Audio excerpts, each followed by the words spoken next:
My father had two sons. One of them is smart, and the other is not the brightest light bulb in the box. The older brother is exactly like our father. If someone had asked how we differ from each other, I would have answered with confidence that it is quite strong. My brother, a thrill-seeker, is always looking for new great adventures. Even though I was 5 years younger than him, I was somehow the first to tie the knot. At first, he was sincerely glad that my wife and brother had become such good family friends, always finding a common language for discussions and lively debates. In the evenings, we all spent time together in my parents' 3-room apartment, where it was always noisy. My brother liked to relax over a glass of cold beer next to my father after work. Meanwhile, my mother, a dedicated school teacher, was often immersed in her own world and hardly left the classroom. My wife Luna worked as a nurse on the night shift, contributing to the hustle and bustle of our family life. Although there were few stars, and they were far from each other, I enjoyed our passionate conversations. More and more often, I found myself noticing sparks flashing between Luna and my brother over another beer and lively conversations. The appearance of a third extra person in our house was not in vain. Luna often complained that she was tired, stopped cooking hastily, and went to her mother's house too often to watch the sunset. I've heard stories about how girls were more comfortable with their mothers-in-law than with their own husbands, but I couldn't imagine that such a surprise was waiting for me. However, the most interesting thing was that Luna returned from her parents, not only with stories about sunsets, but also with the smell of beer. Trying to act like adults with all this only fueled the debate. Then, out of the blue, I suggested to her, "How about starting a family?" Luna just shrugged, leaving me feeling like a complete idiot. Fast forward 6 months, and Joseph detonated a bomb. He got married. It was like a mountain had been lifted from my soul. It seemed that life was about to turn a corner. My brother and sister-in-law have finally moved for the first time. Meanwhile, Luna suddenly lost her job, which forced her to rent out her mortgaged apartment and move back into her father's house. Naturally, Mom was unhappy.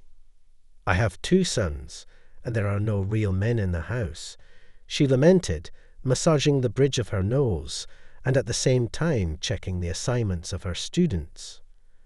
"Honestly, when will you all let me enjoy retirement in peace and stop putting yourself and your families on my shoulders?"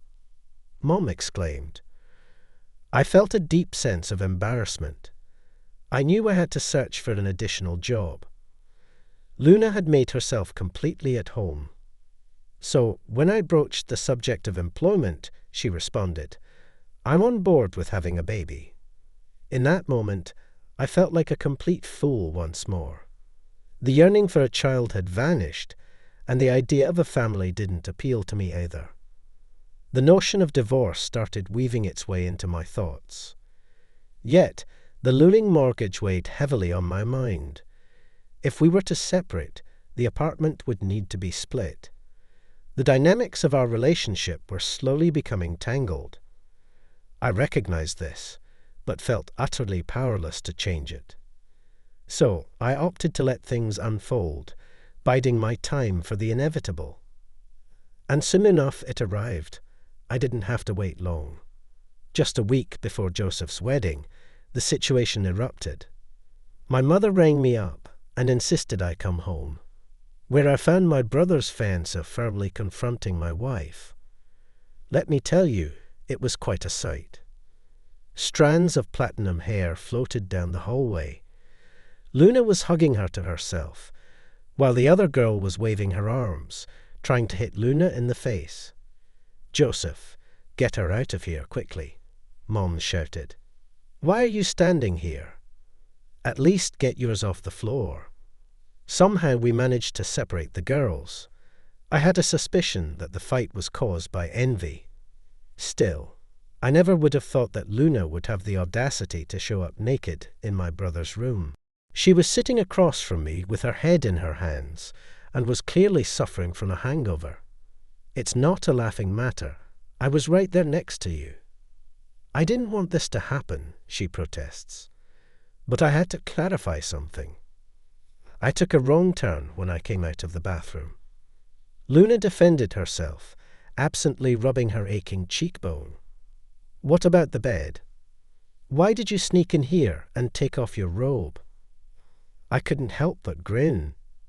No, my wife didn't know how to cheat at all. Luna shrugged, which was a clear sign that she was trying to come up with an excuse quickly. A smile spread across my face as I leaned closer to my crying wife, deliberately squeezing her cheekbones too hard. I saw you reaching out to him. Just remember, Joseph is still a worthless dreamer. If you're determined to be with him, give it your all. Just know that you will have to work hard so that he can enjoy a beer in the evenings. And after this little prank, his fiancée may stay here, but his mother is tired of it, and she can just throw them out on the street. I had to loosen my grip, and tears welled up in my eyes again.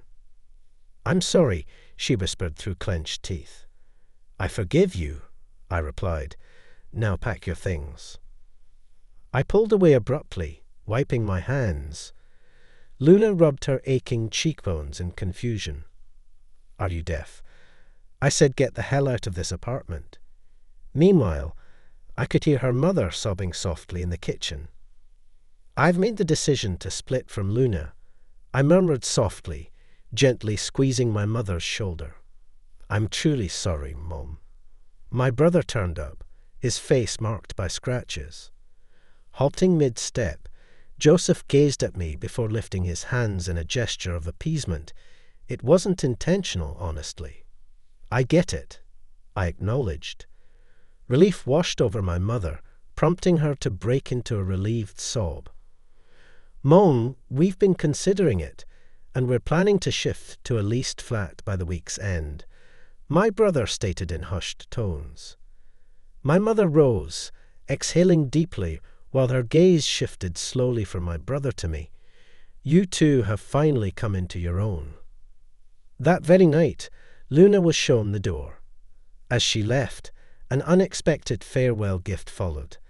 A tightly rolled robe hurled at her by her once future daughter-in-law, striking her squarely in the back of the head.